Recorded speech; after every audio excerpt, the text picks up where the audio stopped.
الله الرحمن الرحيم يا أيها الذين آمنوا استعينوا بالصبر والصلاة إن الله مع الصابرين ولنبلونكم بشيء من الخوف والجوع ونقص من الأموال والأنفس والثمرات وبشر الصابرين الذين إذا أصابتهم مصيبة قالوا إنا لله وإنا إليه راجعون أولئك عليهم صلوات من ربهم ورحمة وأولئك هم المهتدون آمنت بالله صدق الله العظيم اللهم صل على سيدنا ومولانا محمد وعلى آل سيدنا ومولانا محمد وبارك وسلم اللهم صل على جميع الأنبياء والمرسلين وعلى الملائكة المقربين وعلى سائر الصحابة والتابعين وعلى عباد الله الصالحين. اللہ کے پاک کلام قرآن مجید میں سورہ البقرہ کی یہ آیات مبارکہ جو میں نے آپ کے سامنے تلاوت کی ہیں، ان کا سادہ سا مفہوم اس طرح ہے: اے ایمان والو، اللہ سے صبر اور نماز کے ساتھ مدد طلب کریں۔ بلا شبہ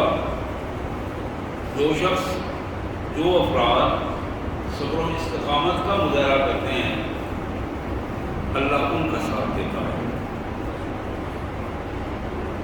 اور جو لوگ اللہ کی راہ میں اپنی زندگی قربان کر دیں، تم انہیں مردہ نہ کہو، حقیقت میں وہ زندہ ہیں، لیکن تمہیں ان کی زندگی کا شعور نہیں ہے۔ وَلَنَبْلُوَنَّكُمْ بِشَيْءٍ مِّنَ الْخَوْفِ وَالْجُوعِ وَنَقْصٍ مِّنَ الْأَمْوَالِ وَالْأَنفُسِ، اور یہ بھی ہمارا اصول اور قانون ہے اس کائنات میں کہ ہم تمہیں کسی نہ کسی ضرورت میں، کسی نہ کسی صورت میں ضرور آزمائیں گے۔ وہ خوف کی کیفیت ہو، وہ بھوک کی کیفیت ہو، وہ تمہارے مالوں کا نقصان کر کے، تمہاری جانوں کو لے کر، تمہاری کھیتیاں اور باغات، ان سب میں تمہاری آزمائش ہوگی۔ وبشر الصابرین، اور جو لوگ اس آزمائش میں صبر و استقامت سے کام لیں گے، یہ وہ لوگ ہیں کہ جب ان پر آزمائش آتی ہے، وہ عین اس آزمائش کے آنے پر بے ساختہ ان کی زبان سے نکلتا ہے: انا للہ و انا الیہ راجعون۔ بلا شبہ ہم تو اس دنیا میں بھی اللہ کے لیے جیتے ہیں، اور اس دنیا کے بعد بھی ہم نے اسی کے حضور جانا ہے۔ یہ وہ لوگ ہیں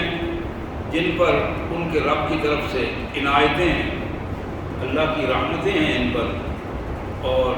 حقیقت یہ ہے یہی لوگ ہدایت یافتہ ہیں۔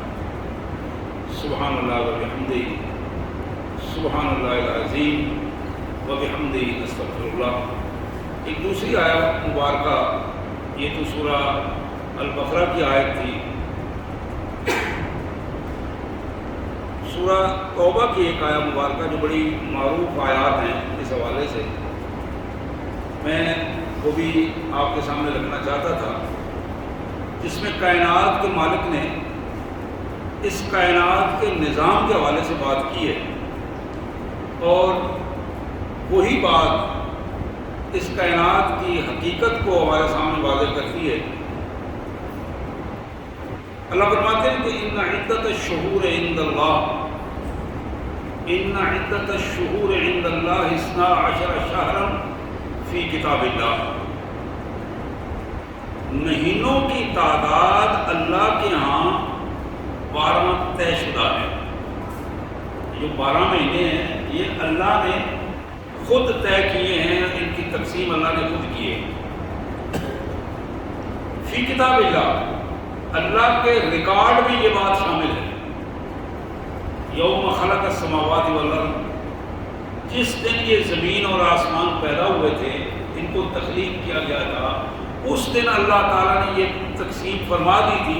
کہ ایک سال اور سال کے 12 مہینے، منہا اربعۃ حرم، ان 12 مہینوں میں 4 مہینے حرمت کے مہینے ہیں۔ ذالک الدین القیم، یہ اللہ کا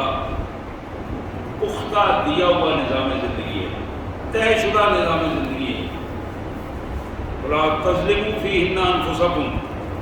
جان بوجھ کر ان میں آگے پیچھے کرنے کی کوشش نہ کرو۔ وَقَاتِلُوا الْمُشْرِكِينَ كَافَّةً كَمَا يُقَاتِلُونَكُمْ كَافَّةً، مشرکوں کے سامنے پوری قدرت کے ساتھ کھڑے ہو جاؤ، ان سے لڑو، بالکل اس طرح جس طرح مشرکین تمہارے خلاف لڑنے کے لیے ہر وقت تیار ہوتے ہیں، تم بھی اپنی پوری تیاری کے ساتھ مشرکین کا مقابلہ کرنے کے لیے، انہیں مارنے کے لیے، جڑ سے ختم کرنے کے لیے تیار ہو۔ وَاعْلَمُوا أَنَّ اللَّهَ مَعَ الْمُتَّقِينَ، اور یاد رکھو اللہ ہمیشہ متقین کا ساتھ دیتا ہے، اللہ ہمیشہ متقین کا ساتھ دیتا ہے، مشرکوں کا ساتھ نہیں دیتا۔ جب متقی ہو تو پھر اللہ مشرکوں کا ساتھ نہیں دیتا، جب متقی منافق بن جائے تو پھر اللہ تعالیٰ اس کی آزمائش کے لیے مشرکوں کو ان پر مسلط کر دیتا ہے۔ یہ اللہ کا قانون ہے۔ نستغفر اللہ ونتوب الیہ، یا ارحم الراحمین، یا ذی الجلال والاکرام۔ اللہم صلی علی سیدنا و مولانا محمد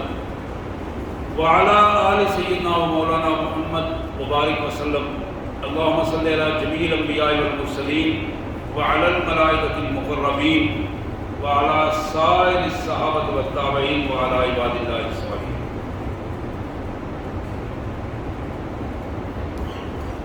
آج کی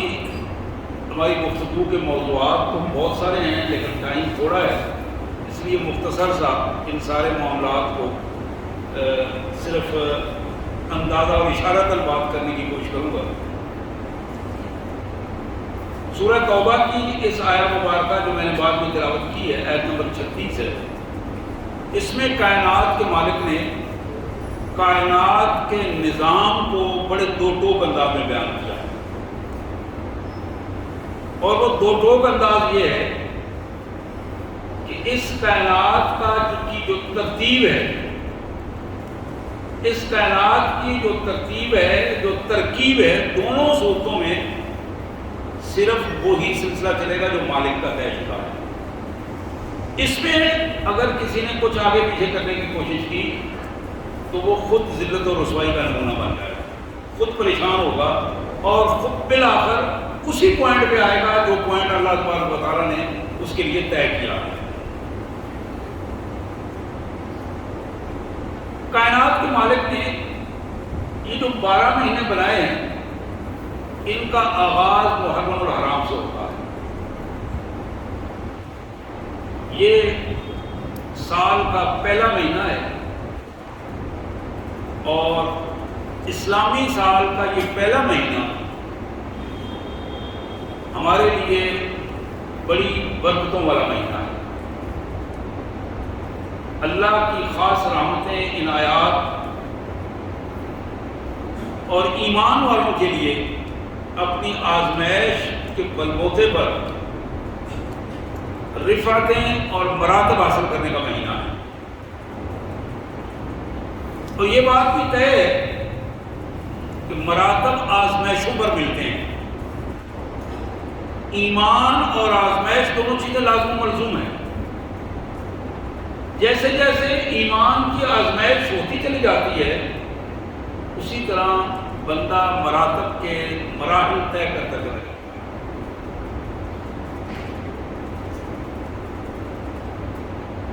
محرم الحرام اور اس سے آخری مہینہ اس سال کا ذی الحجہ، دونوں متصل ہیں۔ ذی الحجہ ختم ہوتا ہے اور محرم الحرام شروع ہوتا ہے۔ ذی الحجہ بھی اپنی برکات کے اعتبار سے کمال کا اللہ تبارک و تعالیٰ کی رحمتوں کو سمیٹنے والا ماہ مبارک ہے۔ لیکن ان دونوں مہینوں میں ہمارے سامنے جناب عثمان غنی رضی اللہ تعالی عنہ کی شہادت جو 18 ذی الحجہ کو ہوئی، سارے لوگ مدینہ طیبہ سے مجموعی طور پر حج کے سفر میں تھے، اور ایک بہت بڑی سازش کے تحت افراد کو اکٹھا کر کے مسلم سلطنت کے، اسلامی سلطنت کے دارالخلافہ میں لایا گیا، اور بالآخر 40 دن کی گراؤ اور 40 دن کا بائیکاٹ اور 40 دن کا وہ انتہائی تکلیف دہ مرحلہ جو مدینہ طیبہ کی گلیوں میں اور ماحول میں اور مسجد نبوی میں ہوا، بالآخر وہ خلیفۃ المسلمین سیدنا عثمان غنی رضی اللہ تعالیٰ عنہ کی شہادت کر منتج ہوا۔ میں اس کا پس منظر تھوڑا بعد میں بتاؤں گا، میں پہلے اس حوالے سے بات اپنی مکمل کر لوں۔ دوسرے مرحلے میں جناب فاروق اعظم رضی اللہ تعالیٰ عنہ کی شہادت ہے۔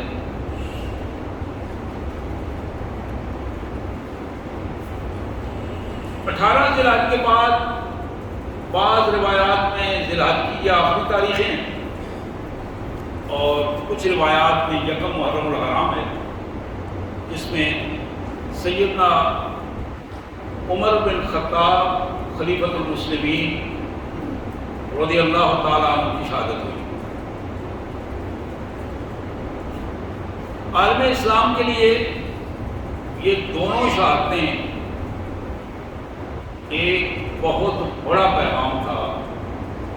اس حوالے سے کہ اتنا بڑا انقلاب جو ان دونوں خلفاء کے دور میں پوری دنیا میں برپا ہوا، اور وقت کی دونوں سپر پاوریں خاک نشین ہو گئیں، ایران بھی روم بھی، یہ دونوں خلفاء، اور مجموعی طور پر 40 لاکھ مربع میل سے زیادہ ایریا اس وقت اسلامی سلطنت کے ماتحت تھا۔ یعنی آپ یہ یقین، آپ ذرا اندازہ فرمائیں گے کہ اس وقت بر اعظم افریقہ، یہ بر اعظم ایشیا، یورپ کے کچھ علاقے، یہ سارا ایریا اسلامی سلطنت کے ماتحت تھا، اور ادھر رشین جو ریاستیں ہیں وہ ساری کی ساری بھی حضرت عثمان غنی رضی اللہ عنہ کے دور میں اسلامی سلطنت کے ماتحت تھی۔ یہ آج جو ازبکستان اور جو بخارا اور یہ سارے ایریے جو نظر آ رہے ہیں، یہ سارے کے سارے فاروق اعظم رضی اللہ عنہ کے دور میں کوششیں ہوئی ہیں، حضرت عثمان غنی رضی اللہ عنہ کے دور میں یہ سارے علاقے فتح ہو گئے تھے۔ یہ قفقاز سے کوکاف کہا جاتا ہے، اور یہ ایریے ان حالات میں ایک فطری سی بات تھی کہ دشمن جہاں میدان میں شکست کھا گیا تھا، وہ رات کے اندھیروں میں بیٹھ کر سازشوں کی کوششیں کرنے لگا، اور یہ سازشیں، اس کا بھی ایک پورا پس منظر ہے، انشاءاللہ اس پہ بات ہوگی۔ ان سازشوں کی کیفیت میں بالآخر حضرت علی کرم اللہ وجہہ کی شہادت ہوئی، یعنی جناب عمر رضی اللہ تعالیٰ عنہ کی شہادت، جناب عثمان غنی کی شہادت، جناب علی کرم اللہ وجہہ کی شہادت۔ آپ ذرا ترتیب دیکھتے آئیں، اور یہ یوں ہی ایسا نہیں کہ ویسے ہی چھوٹی چھوٹی باتوں پہ شہادتیں ہو گئی، اس کا ایک پورا پس منظر ہے۔ اور پھر جناب حسن بن علی رضی اللہ تعالیٰ عنہ، ان کی شہادت جو زہر دے کر کروائی گئی، اور پھر جناب حسین بن علی رضی اللہ تعالیٰ عنہ کی شہادت 60 ہجری میں، جو کربلا کے میدان میں ان کے خاندان کے ساتھ تو یہ پورا پس منظر ہے. اب اس پس منظر کے حوالے سے میں تھوڑا سا آپ کو وہ منظر بھی دکھانا چاہوں گا. حضرت ابراہیم علیہ السلام، اللہ تبارک و تعالیٰ نے جناب ابراہیم علیہ السلام کو جب وہ کامیاب ہو گئے، ایک بڑی آزمائش میں کامیاب فرمایا، تو پھر فرمایا کہ انی جاعلک للناس اماما. ابراہیم، میں نے اس وقت کی پوری کائنات کا تمہیں امام بنا دیا ہے. انی جاعلک للناس اماما. جب یہ وعدہ ہو چکا، فیصلہ سامنے آ گیا، تو جناب ابراہیم نے عرض کیا، مالک، قال ومن ذریتی، میرے مالک یہ امامت کا منصب جو آپ نے مجھے پوری کائنات پر دیا ہے، کیا میری اولاد میں بھی نہیں چلے گا؟ میرے بعد اسی طرح چلے گا؟ اللہ نے فرمایا لا ینال عہد الظالمین. ابراہیم، یہ امامت کا منصب چلتا رہے گا، لیکن تیری اولاد میں جو ظالم لوگ ہوں گے ان کو یہ منصب نہیں ملے گا. متقی لوگوں کو ملے گا، ظالموں کو نہیں ملے گا. حضرات، ابراہیم علیہ السلام، جناب اسماعیل اور جناب اسحاق علیہ السلام، ان کے بعد یہ منصب جناب یعقوب علیہ السلام، جناب یوسف علیہ السلام، اور پھر یہودیت کا ایک پورا تسلسل ہے جس میں یہ منصب چلتا رہا. جناب موسیٰ علیہ السلام، جناب داؤد اور جناب سلیمان علیہ السلام، مسلسل انبیاء کرام اس منصب کی ذمہ داریوں کو ادا کرتے رہے. لیکن پھر ایک وقت آیا، اللہ تعالیٰ نے یہ بات طے کر دی کہ اب تم اس قابل نہیں رہے ہو کہ اس ذمہ داری ادا کر سکو، اس لیے کہ تم نے اپنے آپ کو ظالم ثابت کر دیا. یہودیت نے اپنے آپ کو ظالم ثابت کر دیا تھا. وہاں یہ طے ہو گیا تھا کہ لا ینال عہد الظالمین، ظالموں کو منصب نہیں ملے گا. یہاں ظلم ثابت ہو گیا تھا، اپنے آپ انہوں نے اعتراف کر دیا تھا کہ واقعی ہم سے ظلم ہوا ہے. ایک دفعہ نہیں، کئی دفعہ اس کا اعتراف ہوا. قرآن مجید بھی اس کا شہادت دیتا ہے. ان کی اپنی کتابیں بائبل اور انجیل اور تورات، وہ بھی اس کی شہادت دیتی ہے. اب اس ظلم کے بعد کائنات کے مالک نے فیصلہ کیا کہ منصب امامت بنو اسحاق سے لے کر بنو اسماعیل کو دے دیا جائے. رہا ابراہیم علیہ السلام کی اولاد بھی، لیکن بنو اسحاق سے لے کر بنو اسماعیل کو دیا جائے. اب بنو اسماعیل کو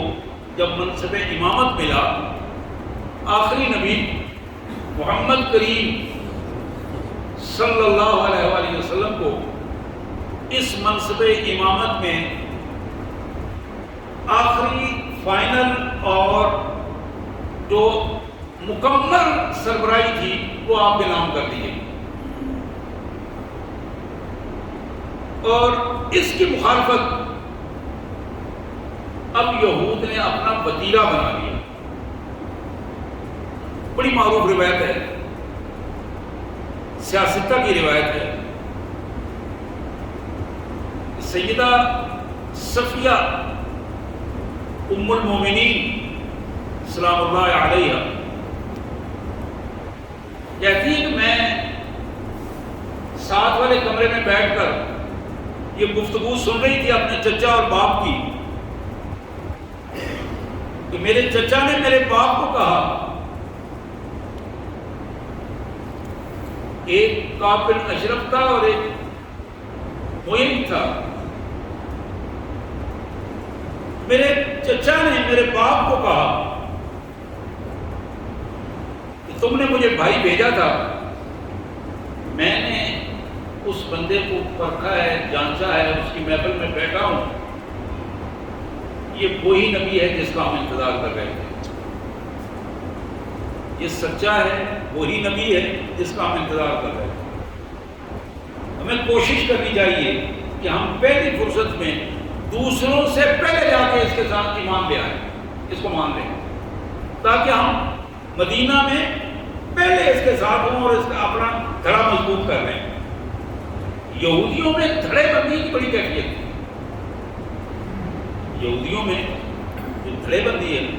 جتھا بندی، دھڑے بندی، آج بھی اس وقت بھی ان کی فطرت میں شامل تھا، عصبیت ان کی فطرت، آج بھی یہودیت میں وہی چیز موجود ہے، جتھا بندی، دھڑے بندی، اپنے لوگوں کے سر پہ ہاتھ رکھنا اور مخالف چاہے جتنا بھی اچھا ہو اس کو بدنام کرنا اور اس کے لیے بدنامی کے لیے اسباب پیدا کرنا، یہ یہودیت کی سرشت میں شامل ہے۔ تو وہاں سیدہ صفیہ فرماتی ہیں، میرے باپ نے میرے چچا کو جواب دیا، تم ٹھیک کہتے ہو، میرا تجزیہ بھی یہی ہے جو تمہارا تجزیہ ہے، لیکن ہم اس کو مانیں گے نہیں، ہم اس کو مانیں گے نہیں، اس پر ایمان نہیں لائیں گے، اس کو سچا نبی نہیں مانیں گے۔ کہتی ہیں میرے چچا نے پوچھا کہ کیوں؟ یہ بھائی عجیب سی بات آپ نے کر دی، آپ مانتے بھی ہیں اور کہتے ہیں ماننا نہیں۔ اس نے کہا ہاں، اس لیے کہ یہ ہمارے یہودیوں میں سے نہیں، ہمارے جتھے میں سے نہیں، ہمارے گروہ میں سے نہیں ہے، ہمارے قبیلے میں سے نہیں ہے، یہ دوسری برادری کا بندہ ہے، یہ بنو اسماعیل ہے، بنو اسحاق میں سے نہیں ہے۔ حضرات، یہ وہ بنیاد تھی جس بنیاد نے یہودیوں کے ذہن میں پراگندگی اور خلفشار کی مستقل بنیادیں پیدا کر دی تھی۔ رسول کائنات صلی اللہ علیہ وسلم کے دور مبارک میں بھی ایک دفعہ نہیں، کئی دفعہ اس کا اہتمام کیا گیا کہ بعض اوقات حضور صلی اللہ علیہ وسلم کو کھانے میں زہر دینے کی کوشش کی گئی یہودیت کی طرف سے۔ حدیث میں آتا ہے کہ بعض ایک دو دفعہ بلا کر نعوذ باللہ اوپر سے چٹان پھینکنے کی کوشش کی گئی،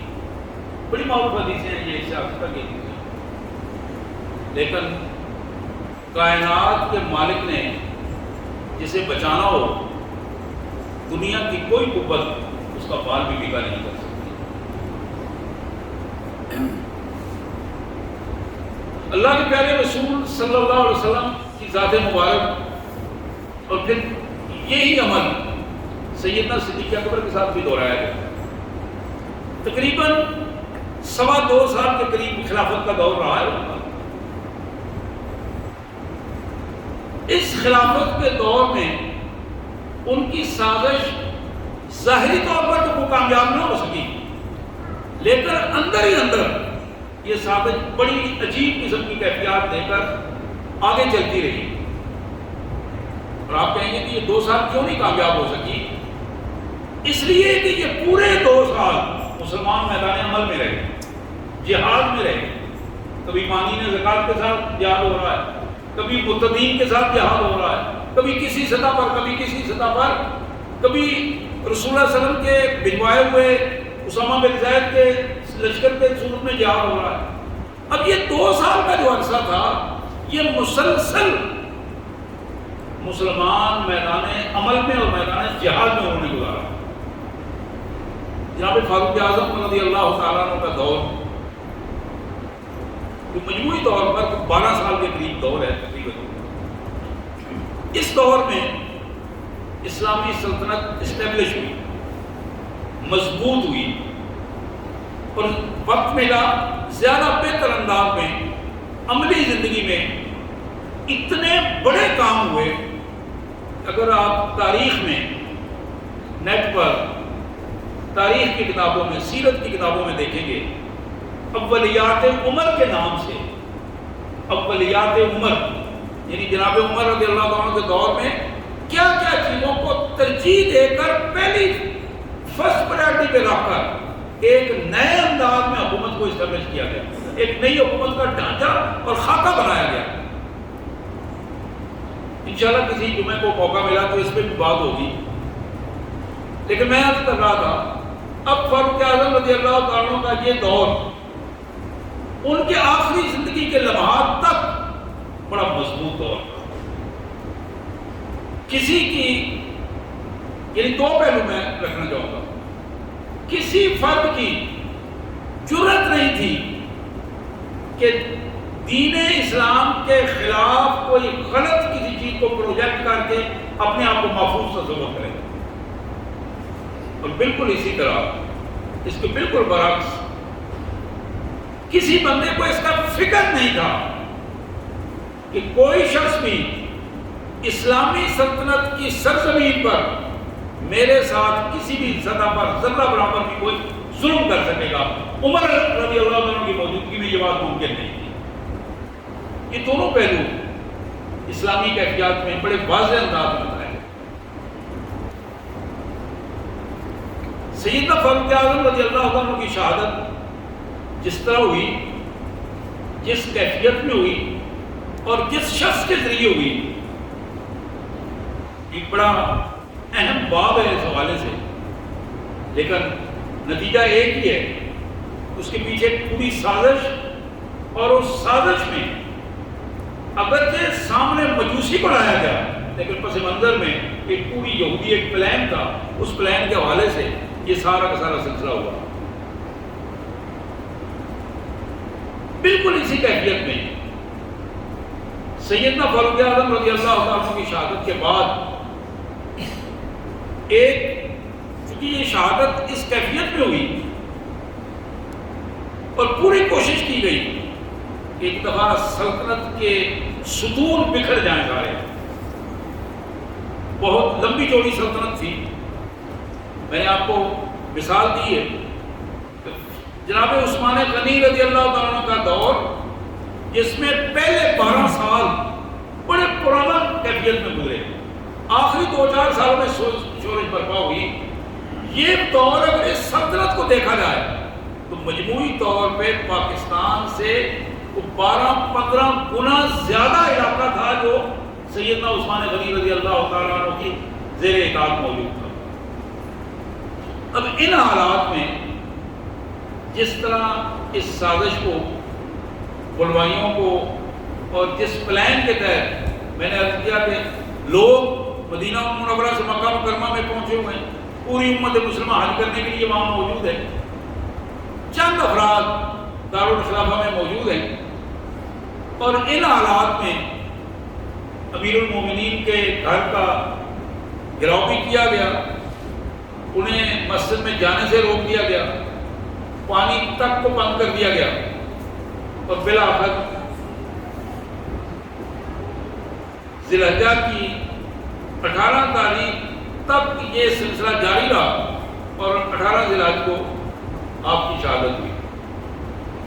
اب اس شہادت کے پس منظر میں نے جو پورا آپ کو ایک منظر دکھایا ہے، آپ دیکھیں گے کہ ایک بہت بڑی سازش، اور یقیناً اس میں مسلمانوں کے نام بھی آئیں گے۔ سازش جب بھی ہوتی ہے وہ بیرونی سازشیں ہوتی ہیں، لیکن اس کے اندرونی لوگ اس کے اعلیٰ کار بنتے ہیں۔ تو منافقین جب اعلیٰ کار بنتے ہیں تو پھر ایک سلسلہ جو وہ بنتا ہے۔ اسی طرح جناب علی کرم اللہ وجہہ کی شہادت، اور یہ شہادت بھی وہ معمولی شہادت نہیں، وہ جو پورا تار و پود بکھیر دیا گیا تھا حضرت عثمان غنی رضی اللہ تعالیٰ کے دور میں، ان کی شہادت کی کیفیت میں اب حضرت علی کرم اللہ وجہہ کی اس خلافت کی کیفیت کو بھی اسٹیبلش نہیں ہونے دیا گیا، مضبوط نہیں ہونے دیا گیا، اس کو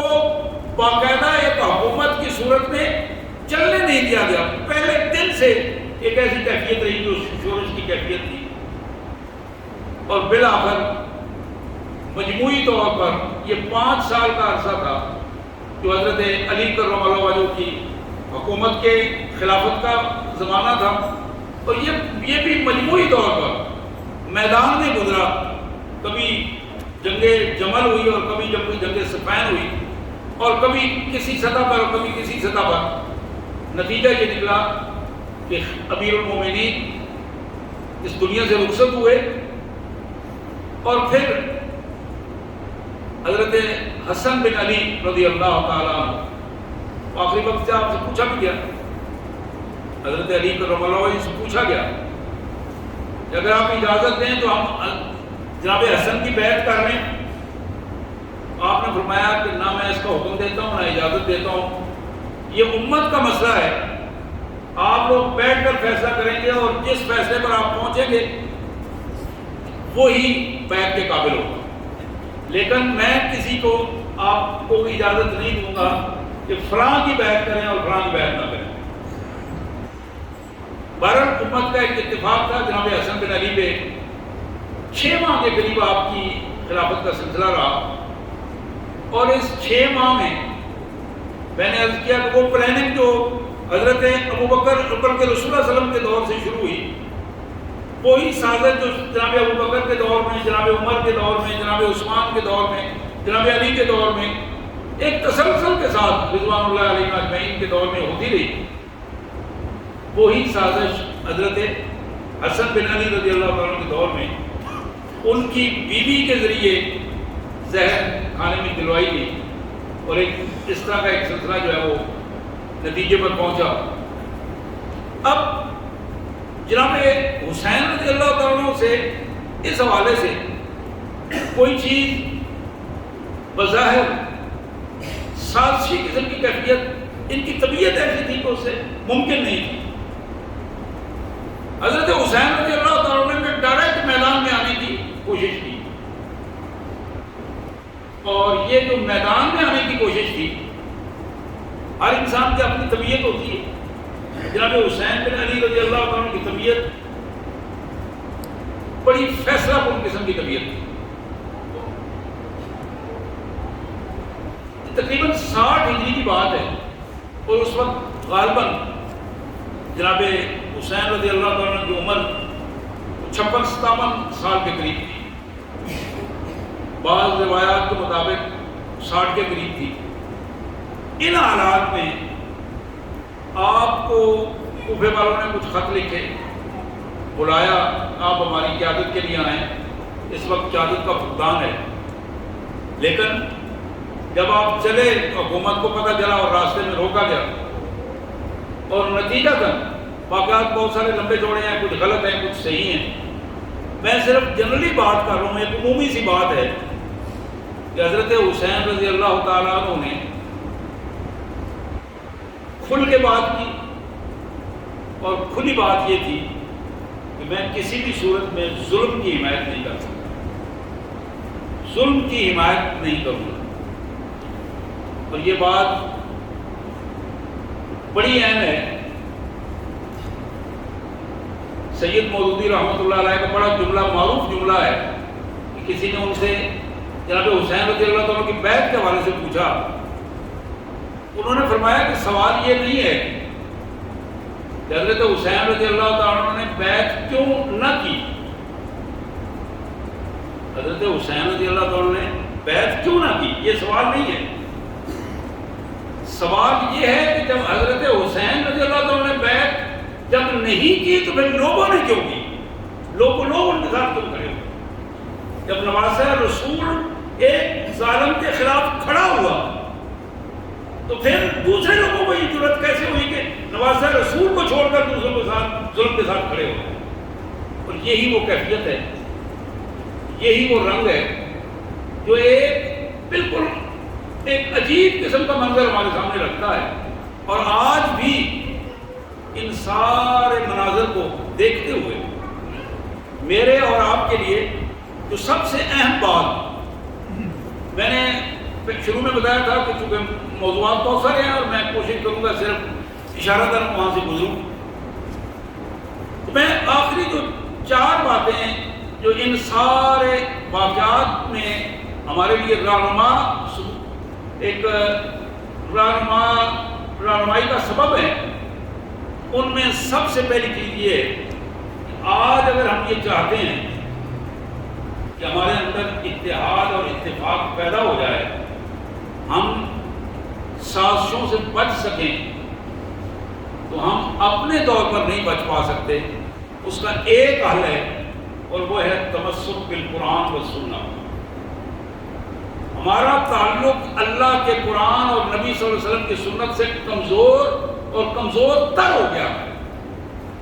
جب تک ہم واپس قرآن و سنت کی طرف نہیں آئیں گے، اس وقت تک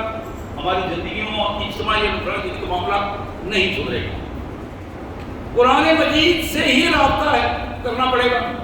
سنت رسول سے رابطہ کرنا پڑے گا، تب جا کے معاملہ اسباب خود بخود پیدا ہوں گے۔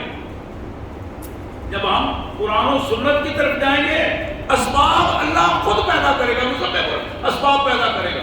لیکن جب ہم قرآن و سنت کو چھوڑ کر اسباب کی طرف جائیں گے، پھر ذلت و رسوائی ہوگی۔ تو پہلی چیز جس کو ہم نے سنجیدگی کے ساتھ غور و فکر کرنا ہے وہ یہ ہے تمسک بالقرآن و سنت، قرآن مجید اور سنت رسول صلی اللہ علیہ وسلم کے ساتھ گہرا تعلق پیدا کرنا۔ دوسری چیز، ان پوری گفتگو کے بعد میرے ذہن میں عملی زندگی میں آئی ہے کہ اگر ہم محفوظ کرنا چاہتے ہیں اپنے آپ کو، تو نبی رحمت صلی اللہ علیہ وسلم نے جو علامات گنوائی ہیں منافقت کی، اس سے ہمیں بچنا ہوگا۔ منافقت کی علامات جھوٹ ہے، بددیانتی ہے، وعدہ خلافی ہے، بدتمیزی اور بد اخلاقی، یہ چار چیزیں حضور صلی اللہ علیہ وسلم نے منافقت کی بڑی علامات گنوائی۔ اور من حیث القوم و حیث الفرد، ہمارا اپنا ان چاروں چیزوں سے بچنا اور ہر اس شخص سے بچنا جو ان منافقت کے علامات میں موجود ہے۔ کسی ایسے شخص کے ساتھ، کسی ایسے جتھے یا گروہ کے ساتھ کھڑے نہ ہو جو جھوٹا ہو، بددیانت ہو، بد اخلاق ہو اور وعدہ خلاف ہو۔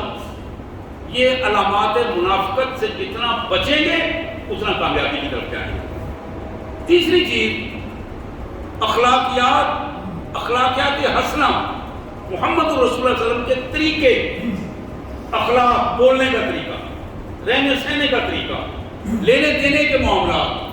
ان اخلاق حسنہ کو پوری سنجیدگی کے ساتھ ہمیں اپنانا پڑے گا، تب جا کے من حیث القوم ہماری زندگی درست ہوگی، بحیثیت امت ہماری زندگی درست ہوگی۔ اور آخری بات، اتحاد امت کے لیے قوت برداشت اپنے اندر پیدا کرنا، قوت برداشت، اور گفتگو کرتے وقت، کوئی عمل کرتے وقت شعور کی بات کرنا، عقل سے بات کرنا، اور شعور کے ساتھ جذبات نہیں، جذبات کو دوسرے نمبر پہ رکھیں۔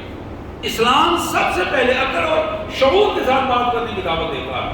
جذباتی کیفیت میں نہیں۔ اللہ سے دعا ہے اللہ تبارک و تعالیٰ ان معاملات پر ہمیں عمل کی توفیق عطا فرمائے۔ وآخر دعوانا الحمد للہ رب العالمین۔